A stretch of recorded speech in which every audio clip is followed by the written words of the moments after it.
sahabat Melanin, selamat datang kembali di podcast Dermcast Melanin by Divi UNS. Acara ini dipersembahkan oleh Residen Dermatovenerologi Fakultas Kedokteran Universitas 11 Maret dan RSUD Dr. Muwardi Surakarta. Pada periode Januari hingga Maret tahun 2022, di Indonesia ditemukan kasus IMS atau infeksi menular seksual sebanyak 8.462 kasus, dengan gejala yang paling sering ditemukan yaitu keputihan sebanyak 5.618 kasus, dan kelompok paling beresiko tertular IMS adalah LSL atau laki-laki suka laki-laki sebanyak 2.427 kasus, kemudian diikuti oleh pasangan resiko tinggi atau orang yang memiliki pasangan seksual lebih dari satu orang sebanyak 2.035 kasus. Dengan kondisi seperti ini, wajar apabila kasus IMS perlu untuk kita perhatikan lebih lanjut. Pada episode kali ini, bertepatan dengan Hari Kesehatan Dunia yang diperingati setiap tanggal 7 April, Dermcast Melanin akan membahas sebuah topik yang sangat menarik, yaitu mitos dan fakta seputar infeksi menular seksual. Untuk membahas lebih lanjut tentang tema pada episode kali ini, dengan saya Ais Aulia Yasmin sebagai host pada hari ini, bersama dengan saya telah hadir Dr. Atniana Nareswari, spesialis dermatologi venereologi. Assalamualaikum, selamat pagi dokter. Waalaikumsalam warahmatullahi wabarakatuh. Pagi Dr. Ais, pagi sahabat Melanin semuanya.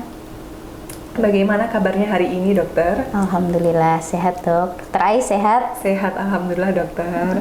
Terima kasih telah berkenan hadir di podcast hari ini dokter. Dr. Atniana Nareswari, spesialis dermatologi venereologi atau yang akrab kita sapa dengan Dr. Atni, merupakan staf pengajar dan pembimbing PPDS Dermatologi Venereologi di Fakultas Kedokteran Universitas 11 Maret yang aktif di berbagai bidang. Dr. Atni menamatkan studi pendidikan dokter umumnya pada tahun 2012 di Universitas 11 Maret dan kemudian menamatkan studi pendidikan dokter spesialis kulit kelaminnya pada tahun 2021 di Universitas 11 Maret. Sahabat Melanin yang tertarik untuk berkonsultasi langsung mengenai masalah kulit dan kelamin kepada Dr. Atni dapat langsung bertemu di Poliklinik Kulit dan Kelamin RSUD Dr. Muwardi Surakarta, Rumah Sakit JIH Surakarta, dan MM Klinik Surakarta. Baik dokter, tema yang akan kita bahas pada episode kali ini cukup menarik karena angka kejadian kasusnya semakin lama semakin meningkat dan terjadi pergeseran usia pada kasusnya yang makin lama makin muda. Tema yang akan kita bahas pada episode kali ini adalah infeksi menular seksual. Khususnya kita akan berbincang-bincang mengenai mitos dan fakta seputar IMS. Baik dokter, sebelum membahas lebih lanjut mengenai mitos dan fakta seputar IMS, mungkin bisa dijelaskan terlebih dahulu tentang apa itu IMS, dokter? Oke, ya terima kasih Dr. Ais. Hari ini kita ngobrol mengenai IMS ya, IMS atau infeksi menular seksual. Ada juga yang bilang PMS, penyakit menular seksual. Apa sih sebenarnya IMS itu ya?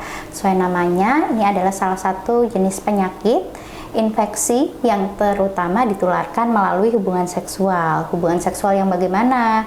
Tentunya adalah hubungan seksual yang memang beresiko gitu. Seperti apa hubungan seksual yang beresiko itu? Tadi sudah dijelaskan sedikit sama Dr. Ais di depan ya. Misalnya adalah jumlah pasangan seksnya lebih dari satu, bergonta-ganti pasangan, kemudian berhubungan dengan, mohon maaf, PSK, pekerja seks komersial, kemudian hubungan seksual usia dini, kemudian tidak menggunakan pengaman atau kondom pada saat berhubungan.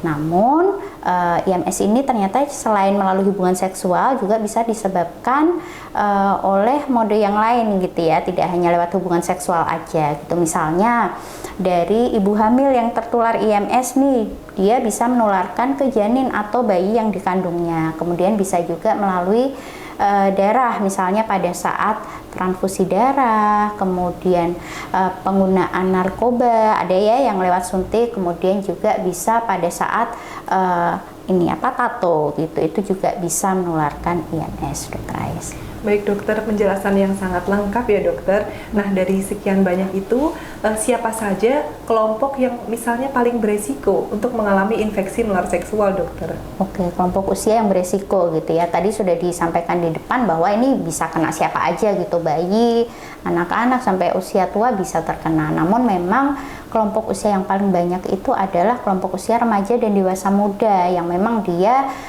sudah aktif secara seksual gitu ya Dokter Ais. Kemudian memang di usia segini kita tahu remaja mulai ada perubahan hormonal gitu ya, yang tentunya akan mempengaruhi, menyebabkan beberapa perubahan gitu, perubahan fisiknya, psikologisnya, kognitifnya, yang mana sedikit banyak tentunya akan mempengaruhi kelompok remaja ini untuk memiliki ketertarikan untuk melakukan aktivitas seksual. Kemudian memang selain itu adanya hubungan yang beresiko, tidak aman, kemudian penyalahgunaan narkoba, kemudian adanya informasi yang tidak kurang tepat gitu juga meningkatkan resiko untuk infeksi menular seksual ini.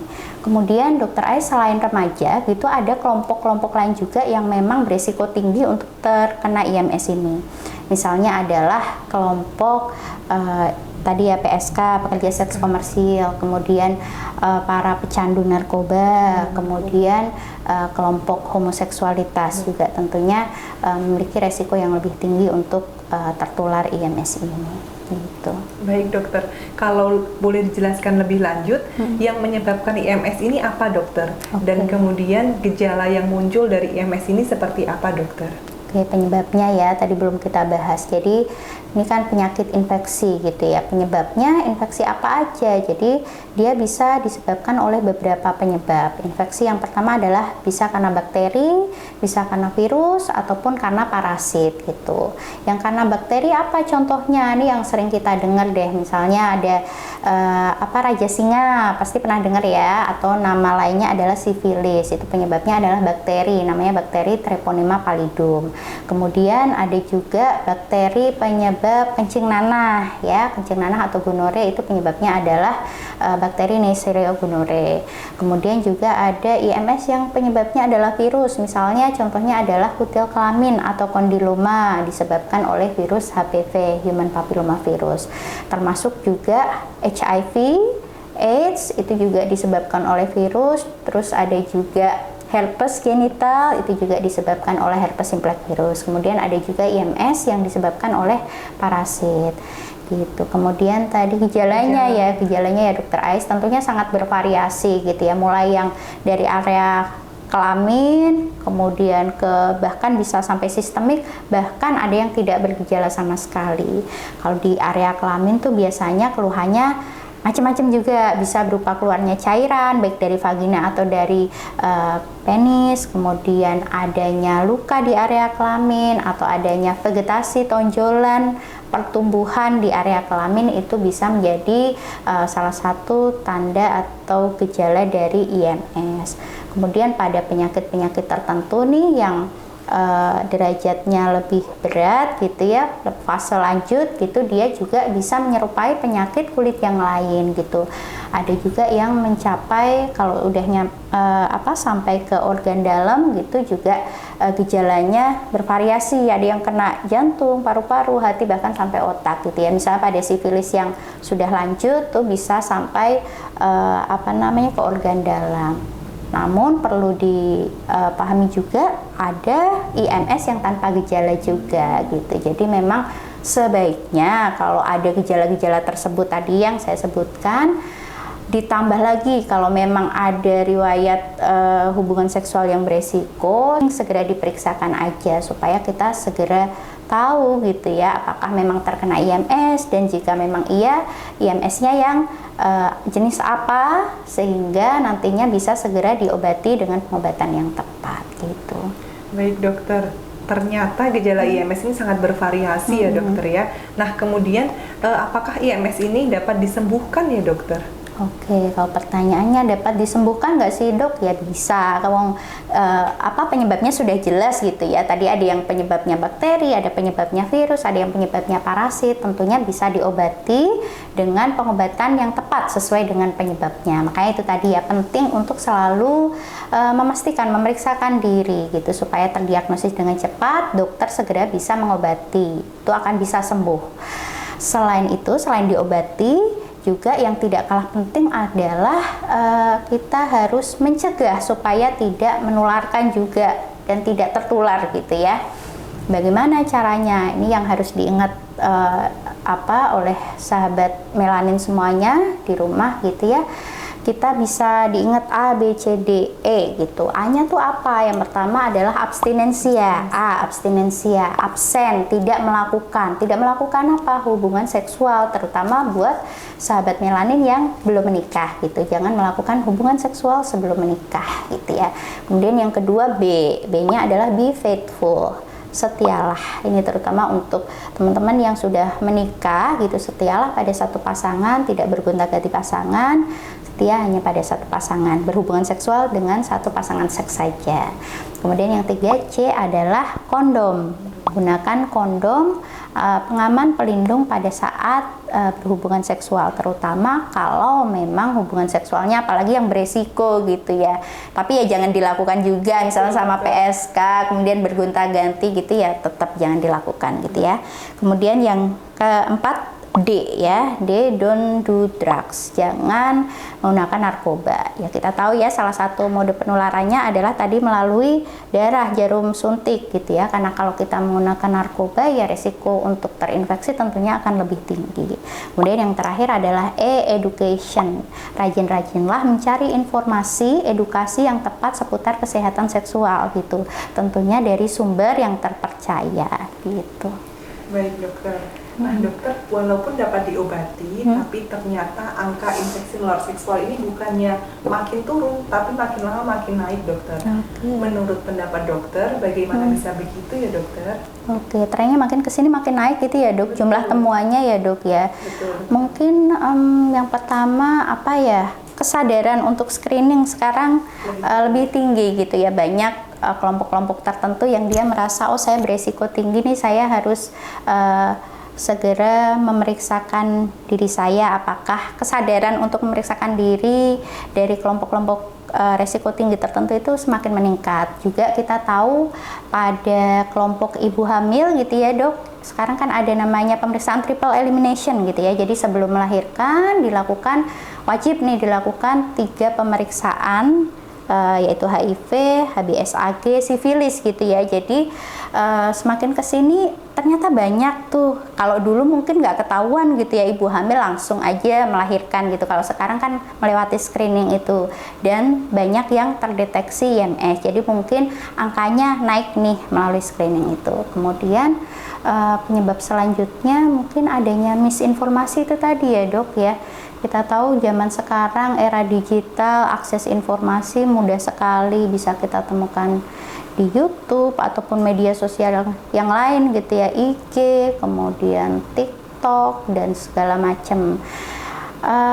Sesuatu hal yang bagus, namun sayangnya memang tidak semua informasi yang disampaikan di situ benar gitu. Jadi adanya misinformasi ini juga sedikit banyak mempengaruhi itu tadi ya, naiknya kasus IMS gitu. Baik dokter, membahas tentang banyaknya isu dan juga misinformasi yang beredar di masyarakat dokter, berikut ada beberapa isu tentang infeksi menular seksual yang sudah kami kumpulkan. Kebetulan dokter Ati juga sudah hadir di sini, berkenan kita bahas langsung ya dokter. Nah, isu yang pertama yaitu infeksi menular seksual hanya tertular melalui penetrasi dok, tidak bisa melalui oral seks ataupun anal seks. Bagaimana dokter? Iya. Maksudnya penetrasi genital dan genital gitu ya dokter Ais ya. Jadi sesuai namanya infeksi menular seksual, penularannya terutama melalui hubungan seksual. Nah hubungan seksual tuh tidak hanya genital saja. Kita tahu baik oral ke genital ataupun anal ke genital itu juga hubungan seksual juga. Jadi tetap ada resiko untuk menularkan gitu, terutama apalagi kalau memang ada luka di area mukosa tersebut, di anal maupun di oral gitu juga tentunya akan meningkatkan resiko untuk tertular IMS. Jadi hoax ya, tetap bisa gitu ya, tidak hanya ditularkan melalui penetrasi genital dan genital saja, tapi juga bisa melalui hubungan seksual orogenital dan anogenital gitu. Baik dokter, berarti tadi mengenai infeksi menular seksual hanya dapat tertular melalui penetrasi, tidak dengan oral seks maupun anal seks adalah mitos ya dokter. Mitos, ya. Baik. Kemudian isu berikutnya yaitu jika melakukan hubungan seksual hanya sesekali, maka tidak akan tertular IMS dokter. Bagaimana dokter? Iya, jadi kalau misalnya sekali saya mungkin ketularan nggak sih dok gitu ya. Jadi terkait dengan frekuensi nih ya mungkin dokter Ais. Jadi memang tidak ada hubungannya frekuensi berhubungan dengan tertularnya IMS gitu. Jadi mau berapa kali pun, 1 kali, 2, 3 kali, 10 kali tetap memiliki resiko untuk tertular IMS gitu ya, selama memang pasangan seksual kita juga memiliki IMS, tentunya kita juga memiliki resiko untuk tertular gitu. Jadi tidak terkait ya frekuensi dengan penularan IMS. Baik dokter, berarti isu kedua juga mitos ya dokter. Nah kemudian isu selanjutnya yaitu memakai kondom saat melakukan hubungan seksual maka tidak akan tertular penyakit seksual dok. Bagaimana dokter? Ya, ini benar dan salah mungkin ya. Tadi memang disampaikan penggunaan kondom dapat menurunkan resiko untuk tertular IMS, tapi ya tidak bisa kita katakan 100% juga gitu ya. Tetap ada hal-hal yang mungkin menyebabkan kegagalan dari kondom tersebut untuk mencegah penularan IMS gitu. Bahkan di beberapa literatur disebutkan dokter Ais bahwa tingkat kegagalan penggunaan kondom untuk mencegah IMS itu adalah sekitar 20-25% gitu. Yang harus diperhatikan adalah pada saat menggunakan kondom tentunya gunakan dengan cara yang benar sehingga fungsinya bisa efektif gitu. Pakailah kondom dengan kualitas yang baik. Kemudian pada saat menggunakan pastikan memang menutupi seluruh batang penis gitu ya, tidak ada gelembung yang tersisa. Kemudian kita sisakan sedikit celah di bawah untuk tempat cairan sperma gitu. Ya. Baik dokter, berarti jawabannya adalah mitos ya dokter. Juga. Betul. Kemudian isu yang berikutnya yaitu dokter, infeksi menular seksual dapat ditularkan melalui penggunaan toilet umum. Oke, nah ini yang biasanya mungkin sahabat melanin takut nih ya untuk ke toilet umum, takut ketularan IMS gitu ya. Namun sebenarnya faktanya tidak semudah itu, karena penyebab IMS tadi ada bakteri, virus, parasit gitu, tentunya tidak akan hidup lama di kondisi di luar tubuh atau mukosa tubuh kita gitu ya. Dia akan cepat mati di lingkungan luar gitu. Jadi mitos juga nih dokter Ais, tidak semudah itu. Mungkin buat sahabat melanin ada sedikit tips gitu ya dok, kalau mau menggunakan toilet umum dijaga aja kebersihannya, tapi tidak perlu terlalu takut tertular IMS gitu ya. Dijaga kebersihannya misalnya dengan apa? Cuci tangan sebelum dan setelah menggunakan toilet umum, tentunya dengan cuci tangan cara yang benar, 6 langkah cuci tangan minimal 20 detik. Kemudian juga kita bisa mungkin membersihkan dulu tuh di dudukannya, atau menggunakan beberapa fasilitas toilet umum kan ada menyediakan itu ya dok ya, alas dudukan bisa kita gunakan. Terus pada saat menyiram kotorannya kita tutup dahulu baru disiram.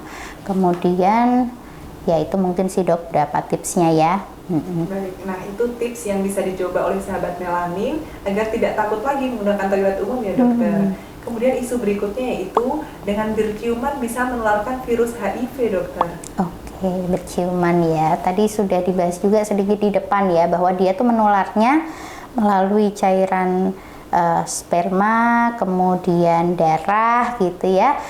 Namun dia tidak akan, kemudian ASI juga ya, cairan tubuh, darah, kemudian ASI, kemudian sperma, tapi dia tidak ditularkan melalui cairan tubuh seperti air liur ataupun keringat gitu ya. Jadi sebenarnya dengan berciuman tidak akan menularkan penyakit HIV gitu ya. Namun dalam kasus yang sangat jarang gitu, mungkin pada orang-orang yang ada luka di area mulutnya gitu kan pasti ada sedikit perdarahan gitu ya, mungkin ada kemungkinan bisa tertular untuk penyakit ini. Jadi kalau misal ragu ya sebaiknya tetap diperiksakan aja dokter Ais.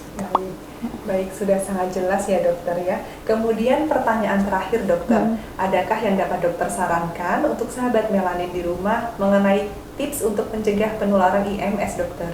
Oke, untuk sahabat melanin semuanya dimanapun berada, ada beberapa tips nih yang bisa dilakukan untuk mencegah penularan dari IMS. Yang pertama adalah Untuk sahabat melanin yang belum menikah, jangan melakukan hubungan seksual sebelum menikah gitu ya.